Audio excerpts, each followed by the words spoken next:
Hi నమస్తే. నేను మీ రాజగోపాల్ రెడ్డి కార్వేటి. కూటమి ప్రభుత్వం ప్రతిపక్ష హోదాపై ఎందుకు రాద్ధాంతం చేస్తూ ఉందో అసలు అర్థం కావట్లేదు. అసెంబ్లీలో ప్రజా సమస్యల పట్ల పోరాడడానికి ఖచ్చితంగా ఒక ప్రతిపక్షం కావాలి. ఒక ప్రతిపక్ష నాయకుడు ఉండాలి. ప్రతిపక్ష నాయకుడికి సమయం ఇస్తే ప్రభుత్వం చేసిన తప్పులను మరియు ప్రజల సమస్యలను ఆయన గొంతు ద్వారా వినిపించడం జరుగుతుంది. అందుకు సమయం అవసరం అవుతుంది. ఒక్కొక్కసారి గంట సమయం కూడా అవసరం అవుతుంది. అంత సమయం కావాలంటే ఖచ్చితంగా ప్రతిపక్ష పార్టీ ఉండాలి. ప్రతిపక్ష పార్టీకి ఆ హోదా ఇవ్వాలి. మాకు ప్రతిపక్ష పార్టీనే అక్కర్లేదు అని ఈ గవర్నమెంట్ అంటా ఉంది. ఇంత మూర్ఖంగా దేశంలో ఏ పార్టీ కూడా ప్రవర్తించలేదు. ఈరోజు కూటమి ప్రభుత్వంలో టీడీపీ, జనసేన, బీజేపీ పార్టీలు అంత మూర్ఖంగా ప్రవర్తిస్తున్నాయి.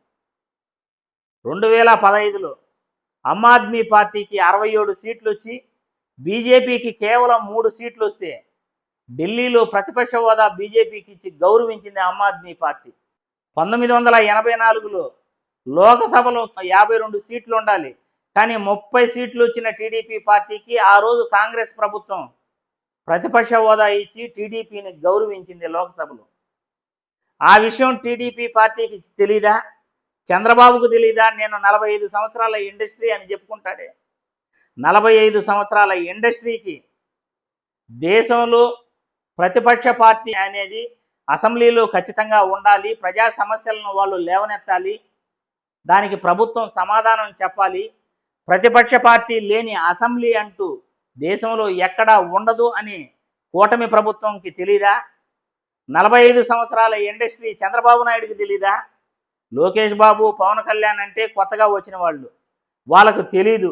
మీరు ఏం మాట్లాడితే వాళ్ళు కూడా దానికి తానా తందానా అంటారు. పోనీ మీ తెలివేమైంది? ఆ రోజు 2009లో ఫ్రంట్ సీట్లో లోక్సత్తా పార్టీ జయప్రకాష్ నారాయణను కూర్చొని పెట్టాడు రాజశేఖర్ రెడ్డి. ఒకే ఒక సీట్ వచ్చింది లోక్సత్తా జయప్రకాష్ నారాయణకి, కానీ ఫ్రంట్లో కూర్చొని పెట్టాడు. అదేవిధంగా ప్రజారాజ్యం పార్టీకి 292 నియోజకవర్గాల్లో 18 సీట్లు వస్తే ఆ రోజు టీడీపీ పార్టీ ప్రతిపక్షంలో ఉంటే చిరంజీవి గారిని ముందు కూర్చొని పెట్టాడు రాజశేఖర్ రెడ్డి. ఇలాంటి మంచి మనసు ఉండాలి అధికార పార్టీకి. గతంలో జగన్మోహన్ రెడ్డి గాని అనుకుని ఉంటే మీకు వచ్చిన 23 సీట్లలో కేవలం 6 మందిని ఆయన గాని లాక్కొని ఉంటే ఖచ్చితంగా మీకు ప్రతిపక్ష హోదా తీసేసేవాడు. 2014, 2019 మధ్యలో మీరు ఆ పనేగా చేసింది. 23 మంది ఎమ్మెల్యేలను లాక్కున్నారే మీరు. ఆ పని జగన్మోహన్ రెడ్డి గత ప్రభుత్వంలో చేయలేదు. ఎందుకంటే ప్రతిపక్ష పార్టీ ఉండాలి అసెంబ్లీలో. చంద్రబాబుకు ఎంత సమయం కావాలంటే అంత సమయం ఇస్తాం, ఎంతసేపు కావాలంటే అంతసేపు చంద్రబాబు గారు మాట్లాడచ్చు అని జగన్మోహన్ రెడ్డి అనుకున్నాడు. కాబట్టి గత ప్రభుత్వంలో మీరు ప్రతిపక్షంలో కూర్చోగలిగారు. కానీ మీరు వినియోగించుకోవాలా. ప్రజా సమస్యలపై ఏ రోజు మాట్లాడలేదు.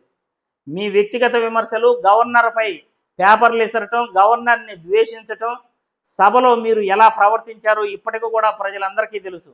బాలకృష్ణ గారు చేతుల్ని ఇలా ఇలా ఇలా అంటూ సభ నుండి బయటికి వెళ్ళిపోయేటప్పుడు ఆయన వీడియోలు కూడా ఉన్నాయి.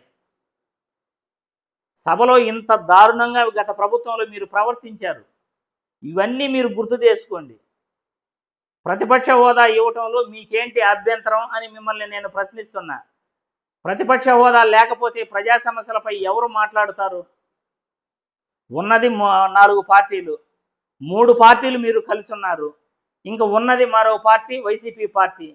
వైసీపీ పార్టీకి ప్రతిపక్ష హోదా ఇచ్చి ప్రజా సమస్యలపై మాట్లాడమని చెప్పడానికి మీకేంటి ఇబ్బంది?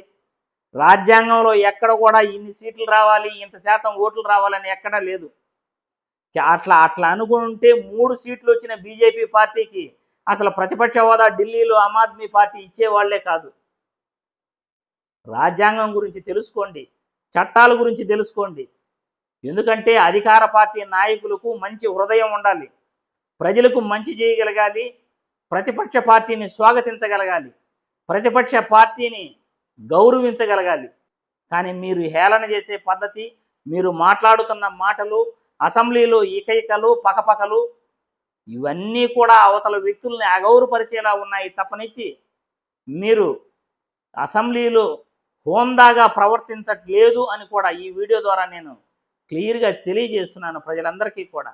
ఇప్పటికైనా వైసీపీ పార్టీని స్వాగతించి ప్రతిపక్ష హోదా ఇచ్చి ప్రజా సమస్యలపై మాట్లాడమని మీరు స్వాగతించండి అని ఈ వీడియో ద్వారా కూటమి నాయకులకు విజ్ఞప్తి చేస్తున్నాను.